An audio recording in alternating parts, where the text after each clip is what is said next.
Okay, hi guys. Welcome back to another digital lecture.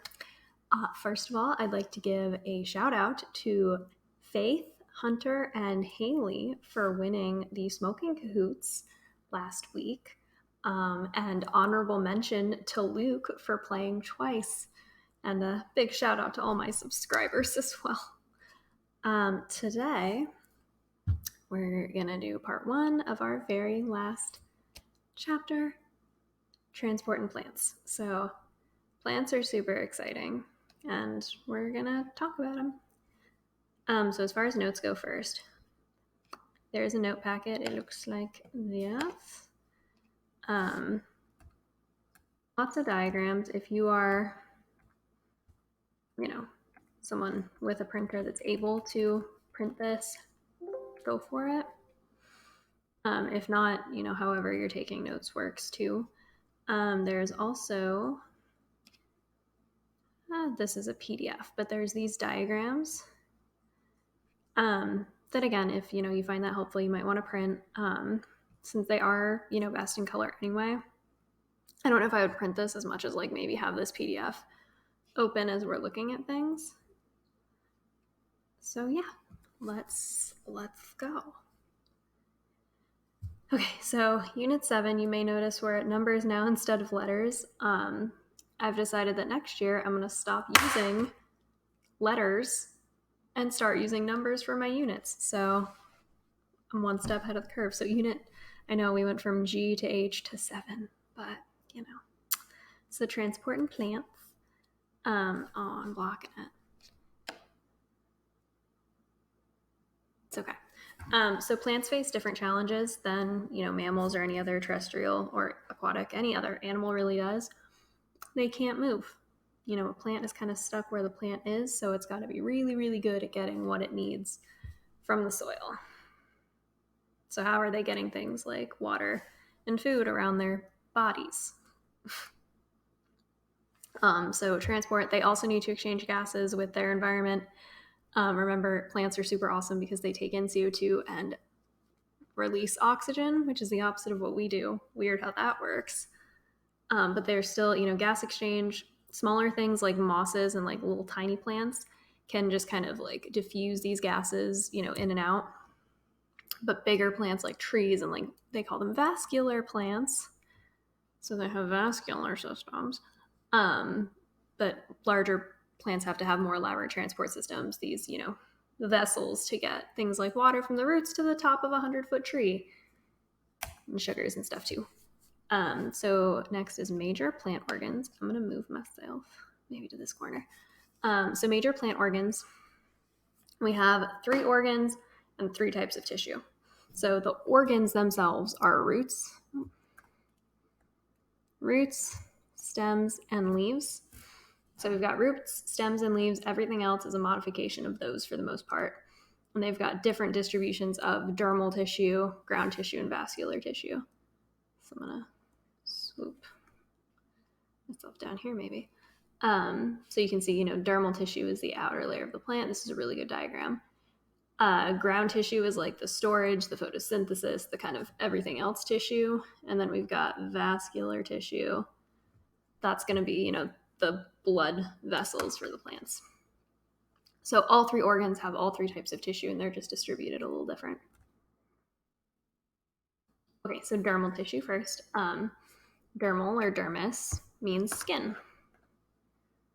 I'll move myself back to this corner.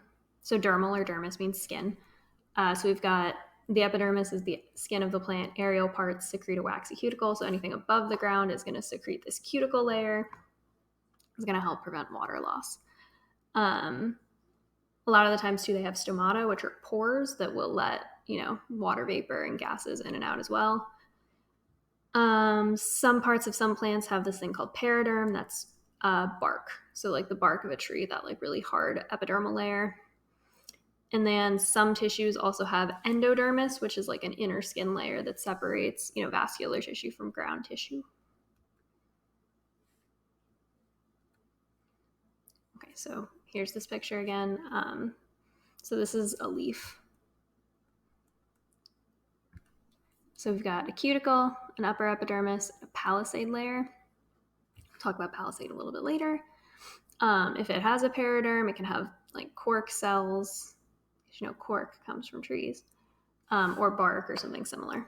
So dermal tissue is just really the skin stuff.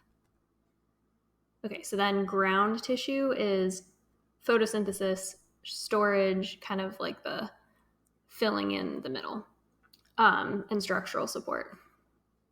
So it's always going to be, so the ground tissue in this picture is green.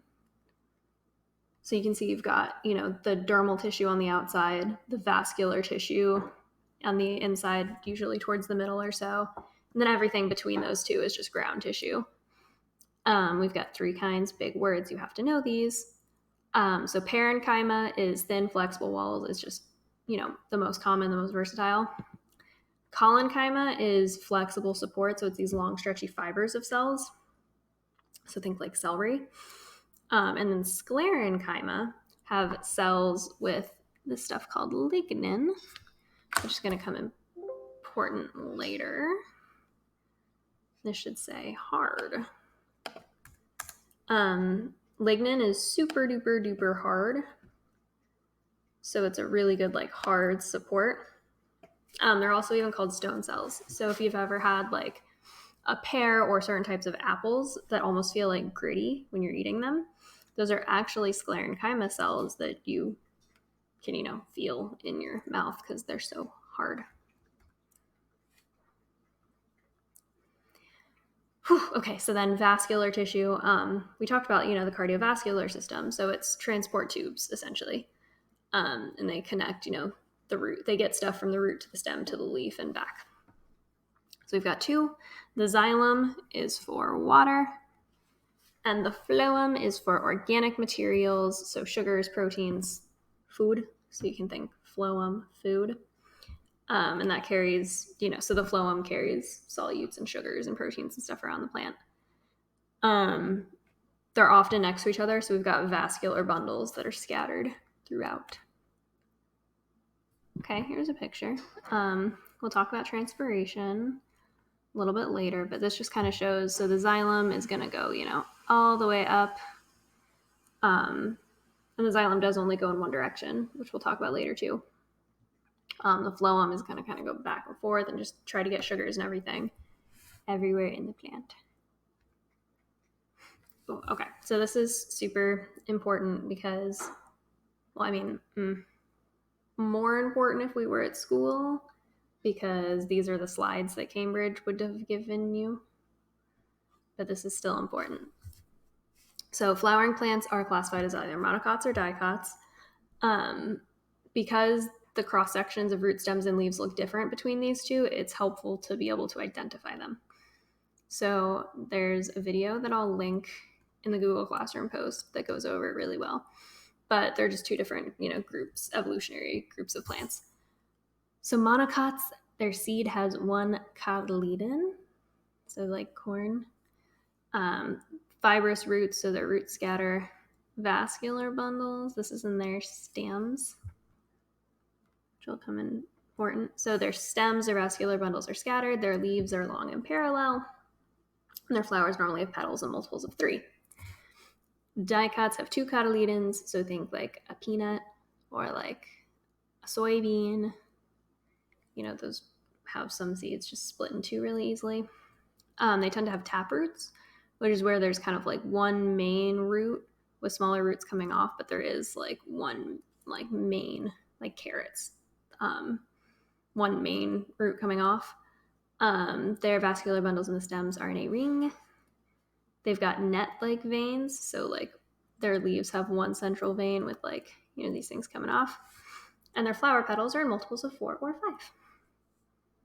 Kind of fun to go around and be like, is this a monocot or a dicot? And then you know.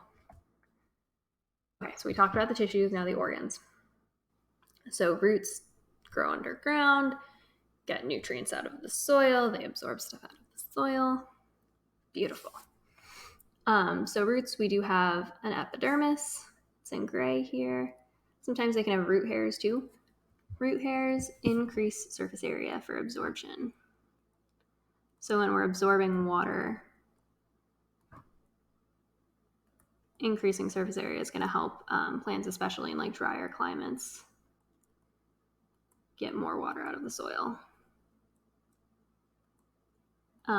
So in roots, the ground tissue is called the cortex. That's all the yellow in here. So see a big chunk of cortex. The stele or the vascular bundles in the middle of the root.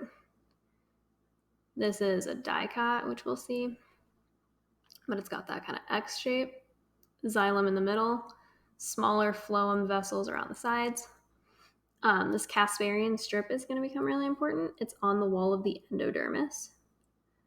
So endodermis separating the cortex from the vascular bundle, and it's got this thing called the Casparian strip that's going to become really, really important in part 2. But that's the basic of a root. So monocot roots versus dicot roots. We still have that endodermis. The big thing will be the X shape. Xylem and dicots. So you could get a picture and be like, this is a root. Is it a monocot or a dicot, and why? So in an X or like a cross is going to be dicot, and monocots, it's more kind of scattered throughout. But they still both have that endodermis and, endodermis, vascular bundles, all that. Okay, so stems. Stems still have the epidermis. Their ground tissue is called a cortex. There's sometimes a pith that I'll point out in the diagram. Still have vascular bundles. In monocots, the vascular bundles are just kind of scattered in the cortex. So there's just one layer of ground tissue with these vascular bundles just kind of scattered throughout. In dicots, you have vascular bundles in a ring, and that's where we call, another layer of ground tissue the pith. Okay, so monocots here you can see scattered. They also look like horrifying little monkey faces, if you look here. So that's spooky. So yeah, you've got the vascular bundles just kind of scattered throughout. In dicots, you've got these vascular bundles in rings. So you've got this ring of vascular bundles, and that's where the cortex is the ground tissue on the outside. The inside would be the pith. This is all cortex. Hopefully pretty straightforward. And this just kind of shows a close-up of the vascular bundles. So normally the phloem's on the outside. Cambium is just a separation layer, don't worry too much about it. And then xylem's normally towards the middle. And then they all kind of follow that same pattern. I just love a good leaf. And last one are leaves. We know what leaves are. So they've got an epidermis. They definitely have a cuticle, especially like down here. You've probably, like, if you think about plants that like grow outside, they have like that waxy kind of like shiny coating to it. That's a cuticle. Stomata are those pores that have to open and close to allow gas exchange. And then mesophyll is the ground tissue. It grows mesophyll is the ground tissue right below the epidermis. This is where a huge proportion of the photosynthesis happens in the leaves. So you've got this big photosynthetic layer right below the epidermis. Ooh. Okay, so leaves. We've got monocots, dicots. Monocots have one layer of one type of mesophyll. So that's all these like green cells kind of scattered throughout. Dicots have two distinct ones. So in this diagram, it's called parenchyma. Mesophyll is just a type of parenchyma, so palisade and spongy. Palisade mesophyll is these long, skinny cells on the upper end of the leaf. And then towards the bottom, you have what's called spongy mesophyll, where there's a lot of air spaces, and it's, spongy. So you've got these two distinct layers of mesophyll. Cool. So that is the end of part 1. So the biggest thing here, again, it's kind of anatomy level identification, types of tissues, types of cells, or types of tissues, types of organs. things like that.